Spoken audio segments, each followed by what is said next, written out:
behind Governor Al Smith's successful campaign for governor of New York, and later as a presidential campaign, he failed election. And then she took up with Franklin D. Roosevelt and made him governor of New York. And he was considered quite a lightweight. He was a cripple in a wheelchair in the first place. And he was considered a rich fool by everybody. And so Bella Moskowitz had this coalition of labor union leaders, ardent Zionist revolutionaries, the mafia, and the Democratic Party. And she was more powerful than anybody because this coalition you could fight one wing. She had about 5 organizations going throughout the United States, but anyone who attacked her would attack one little wing of her operation, so she could never be attacked at her full political strength. And consequently, she dictated the Democratic nominations for 2 presidential elections. Now, when Roosevelt was elected president, Bella Moskowitz apparently had a rival in the party somewhere, and she was found at the foot of her stairs with a broken neck. Apparently slipped and fell. Things like that happened in the communist movement. So now Felix Frankfurter, who had been denounced by Franklin D. Roosevelt's cousin, Theodore Roosevelt, as the most dangerous revolutionary in America. He was a Viennese who came to this country and became pretty much the leader of the Communist Party in the United States. So he came to Roosevelt's inauguration as the secret head of the Harold Ware Cell, which included people like Alger Hiss and many others who infiltrated all of the government departments under Franklin D. Roosevelt. It wasn't just one department. All the departments were infiltrated with active communist KGB agents like Alger Hiss. And you couldn't get a job in Washington unless you had communist recommendation under the Roosevelt administration. And Roosevelt himself followed the party line by naming as his 3 personal assistants at the White House. Now, personal assistant to the President of the United States is a very powerful person. Now, these 3 personal assistants were all well-known communist agents. They were Alger Hiss, Harry Dexter White, and Lachlan Curry. And these 3 personal assistants carried out all of Roosevelt's contacts with other people. In other words, you were dealing with a leading communist when you were dealing with Franklin D. Roosevelt. And he was reproached from time to time because he was appointing so many communists to high positions. And he said, I know they're communists, that's why I appointed them.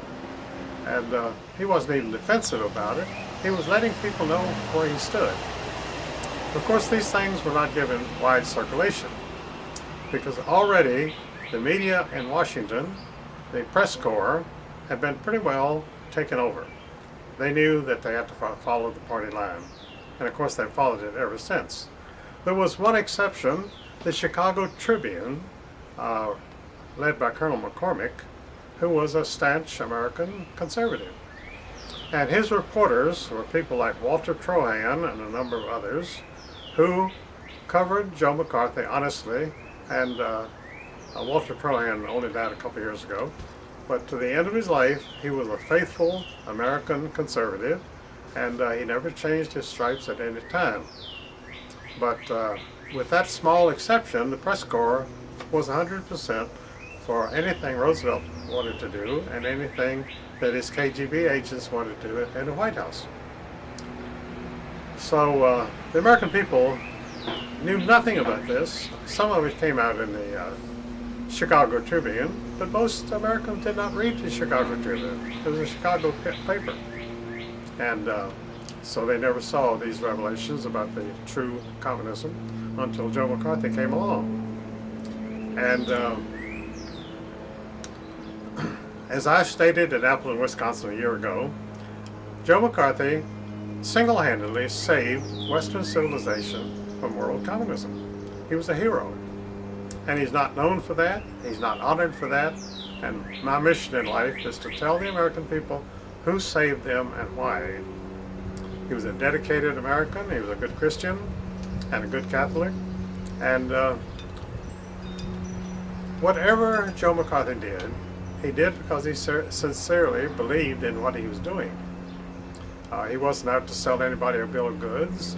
And overnight, Joe McCarthy became the most powerful politician in the United States because the American people, after a dozen years of Franklin D. Roosevelt, they were ready to rebel against this communist government.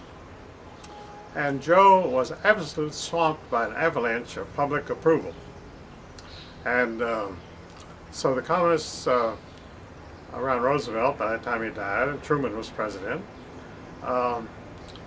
they seized upon Joe McCarthy as the great enemy to be fought.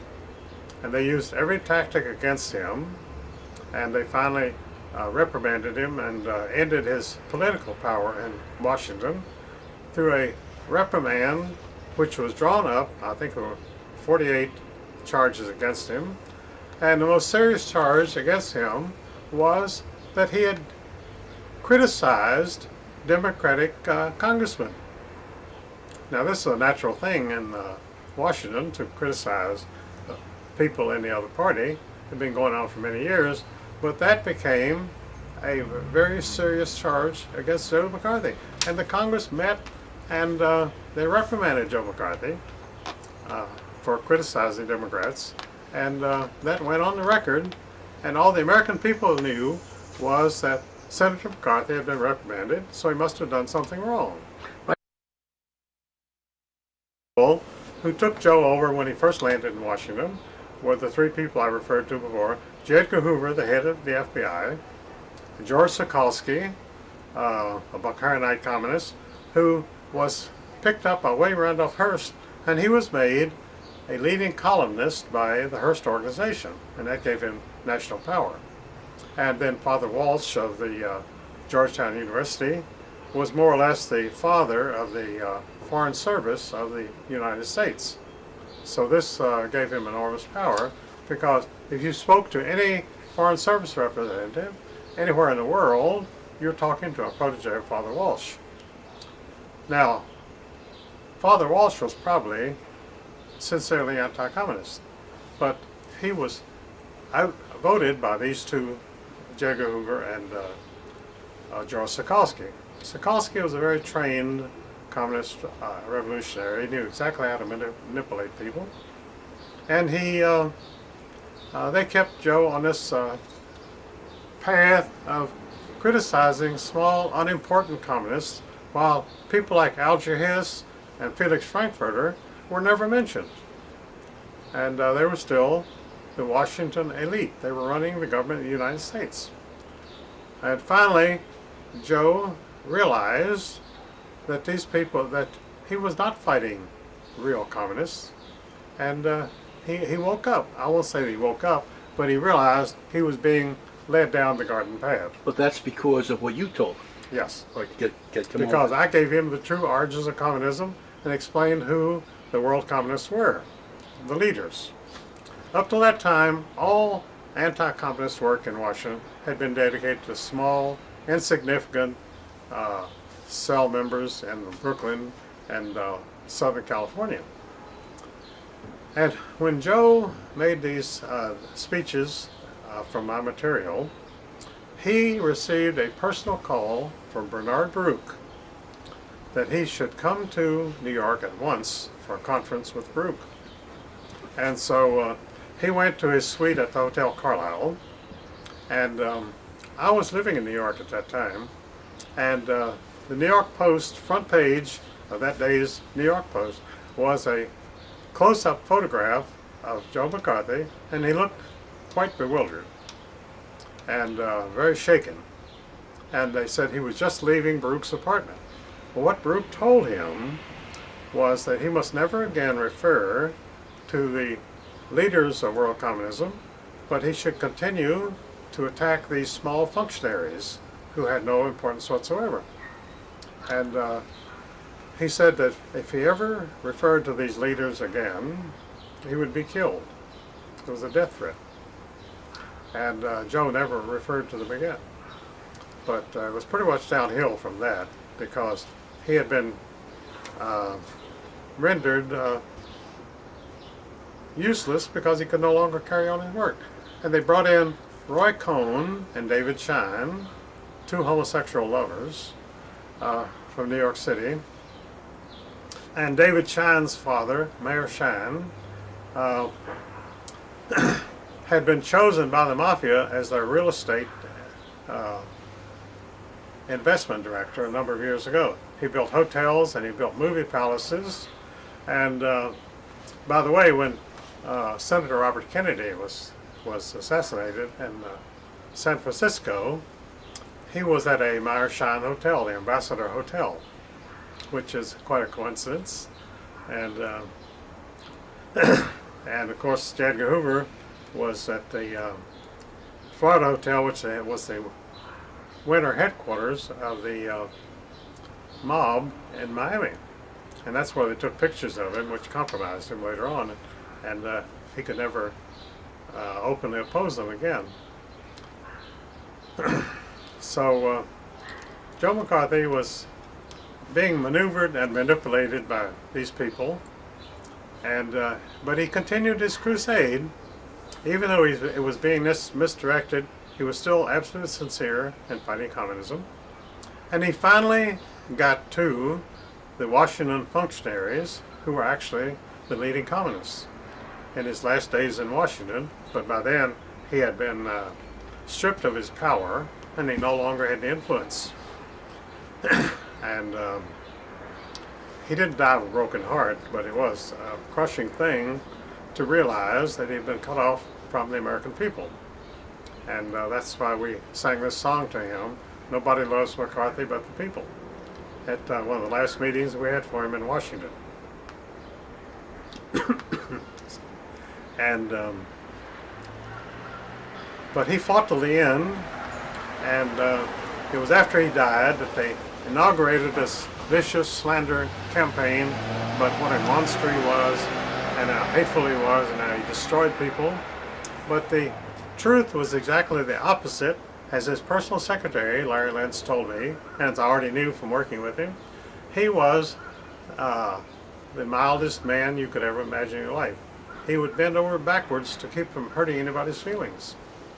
And this was a man who is still memorialized as a ruthless, political person, greedy for power, who would destroy anyone who got in his way. And there are no victims of McCarthyism. We constantly are indoctrinated about the victims of McCarthyism. They have never named one to this day, and they never will, because there aren't any. In fact, some of the people that Joe McCarthy attacked were immediately promoted, because he exposed them as communists, and they had very important positions, and they were promoted once he was attacked by McCarthy. They had academicians at prominent universities who were promptly promoted to dean of the university after they testified before McCarthy's committee. This was attacking in reverse, because they became enormously more powerful by being attacked by McCarthy. They were not destroyed in any way. And in fact, there were people wrote about the fact that many so-called McCarthy victims were very bitter because they waited for months to be called before his committee so that their future could be assured, and he never called them. They hated him because he did not call them. It's very paradoxical, but that's the way things work. So, but after Joe passed on, they went after his widow, and his daughter changed her name. I don't know if she's even alive today or not. No one talks to her. I talked to her for a long time. And they busily set about publishing more books about McCarthy, heaping ashes on his memory, and because they were still very, very much afraid of him, because he almost destroyed world communism as a power, and now it's collapsed of its own weight, because there was nothing behind it. The only thing behind world communism in Moscow was the taxpayers of the United States.